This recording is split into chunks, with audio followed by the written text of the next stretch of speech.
Hello students, আমি Nitish sir জ্ঞানজ্যোতি coaching সেন্টারের পক্ষ থেকে তোমাদের প্রত্যেককে জানাই আরো একবার স্বাগত।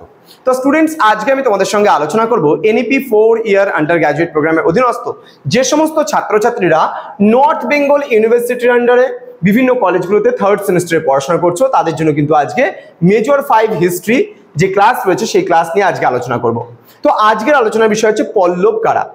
এই নিয়ে বিস্তারিত আলোচনা করার পূর্বে তোমাদেরকে বলে রাখি, যারা এখনো আমাদের চ্যানেলটিকে সাবস্ক্রাইব করনি তারা অবশ্যই চ্যানেলটিকে সাবস্ক্রাইব করে পাশে থাকা বেল আইকন অল প্রেস করে রাখো, যাতে নেক্সট টাইম থেকে কোনো ভিডিও আপলোড করলে তার নোটিফিকেশন তুমি সবার আগে পেতে পারো। এছাড়া অনলাইনে তোমরা যারা ভাবছো আমাদের ক্লাস জয়েন করবে তারা অবশ্যই যোগাযোগ করবে আমাদের অফিসিয়াল নাম্বার 7076398606 নম্বরে অথবা 6295916282 নম্বরে। তোমাদের টোটাল কোর্স ফি থাকছে তোমাদের এই সাধ্যের মধ্যে।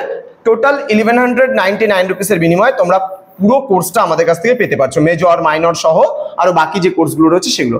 তোমাদের জুনিয়র ভাই বোন এবং সিনিয়র দাদাদেরও রেফার করতে পারো আমাদের ইউটিউব চ্যানেলটি, এবং তাদেরকেও বলতে পারো সাবস্ক্রাইব করার কথা এবং আমাদের মানে যে সেন্টার রয়েছে অনলাইন ক্লাসে জয়েন করার কথা। তো চলো শুরু করছি আজকের ক্লাসটা ডিটেলসে। দেখো এখানে আমাদের ডিটেলস দেওয়া আছে, তোমরা আমাদের অফিসিয়াল সমস্ত কিছু স্ক্রিনশট করে নিতে পারো, এখানে ডিটেলসে দেওয়া আছে।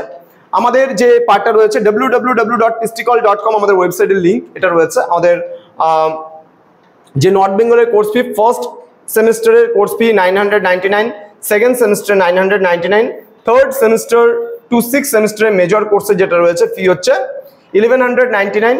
মানে এটা কিন্তু ইন্ডিভিজুয়ালি কোর্স ফি, আমি আবারও বলছি প্রতি সেমিস্টারের কোর্স ফিটা এখানে দেওয়া হয়েছে। আবার মাইনর কোর্স ফি হচ্ছে 699। তাহলে ফার্স্ট এবং সেকেন্ড সেমিস্টারের মেজরের কোর্স ফি 999, ফার্স্ট এবং সেকেন্ডের minor course fee individually per সেমিস্টারে কিন্তু বলছি এটা per semester 699। Third to sixth এর মেজর কোর্স ফি রয়েছে 1199, কোনো চেঞ্জেস আসবে না, এটা একেবারে তোমরা লাস্ট সেমিস্টার পর্যন্ত একই কোর্স ফিতে পড়তে পারবা। Third to six semester minor course fee কিন্তু 699 পার সেমিস্টার। ওকে, চলো শুরু করছি আজকের ক্লাসটি। পল্লব কারা।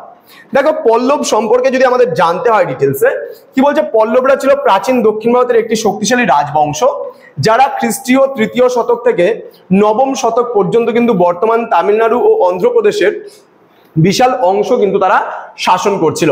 তাদের রাজধানী ছিল কাঞ্চিপুরম, বা আধুনিক যুগে যেটাকে কাঞ্চি বলে যে জায়গাটাকে বলা হয়, আধুনিক কাঞ্চি শহরের নামই ছিল কাঞ্চিপুরম।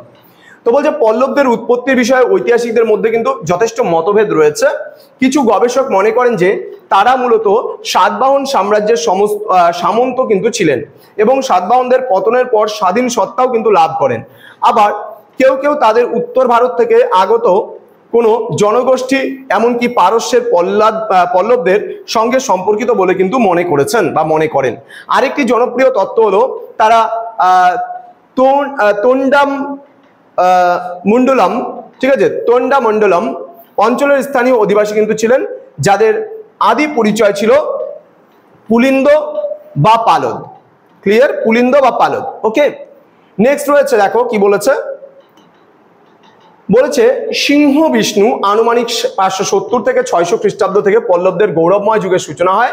তারপর প্রথম মহেন্দ্র বর্মন 600 থেকে 630 খ্রিস্টাব্দ এবং প্রথম নরসিংহ বর্মন 630 থেকে 668 খ্রিস্টাব্দে ছিলেন এই রাজবংশের অন্যতম শ্রেষ্ঠ শাসক।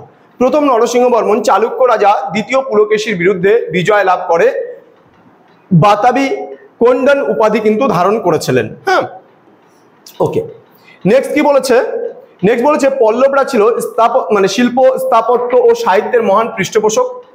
তাদের সময়ে কিন্তু দ্রাবিড় স্থাপত্য শৈলী যে ছিল সেই দ্রাবিড় স্থাপত্য শৈলীর চরম বিকাশ কিন্তু ঘটেছিল এই সময়, যার প্রকৃষ্ট উদাহরণ মহাবলীপুরমের শিলাকাটা মন্দির, রথ এবং উপকূল মন্দির।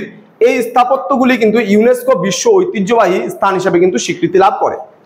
পল্লব রাজারা সংস্কৃত ও তামিল উভয় সাহিত্যকেই কিন্তু উৎসাহিত করতেন এবং তাদের রাজত্বকালে অনেক বিখ্যাত সাহিত্যকর্মও কিন্তু রচিত হয়েছিল। হিন্দু ধর্মের, বিশেষত শৈব ও বৈষ্ণব ধর্মের প্রসার ও পৃষ্ঠপোষকতা তাদের আমলে কিন্তু বিশেষভাবে উল্লেখযোগ্য ছিল। 9ম শতাব্দীর শেষ দিকে চোলদের উত্থানের সাথে সাথে পল্লব সাম্রাজ্যেরও কিন্তু পতন ঘটতে দেখা যায়। তো এই ছিল আজকের ক্লাস, যেটা পল্লব কারা ছিল, পল্লবরা কোথায় থাকতো, এই নিয়ে আজকের ক্লাসটিতে বিস্তারিত আলোচনা করলাম। তো স্টুডেন্টস, তোমরা যারা থার্ড সেমিস্টারে বিভিন্ন কলেজগুলোতে পড়াশোনা করছো তারা যদি চাও যে আমাদের সঙ্গে যুক্ত হবে, তারা অবশ্যই আমাদের অফিসিয়াল নাম্বারে যোগাযোগ করো। আমাদের অফিসিয়াল নাম্বারে যুক্ত হয়ে তোমরা কিন্তু আমাদের থেকে নোটস পত্র সমস্ত কিছু পেতে পারো। তো দেখা হচ্ছে খুব তাড়াতাড়ি আরো একটা নতুন ভিডিও নিয়ে, নতুন কোনো টপিক নিয়ে। তোমরা প্রত্যেকেই ভালো থেকো, সুস্থ থেকো। Thank you so much, thanks for watching after all, thank you.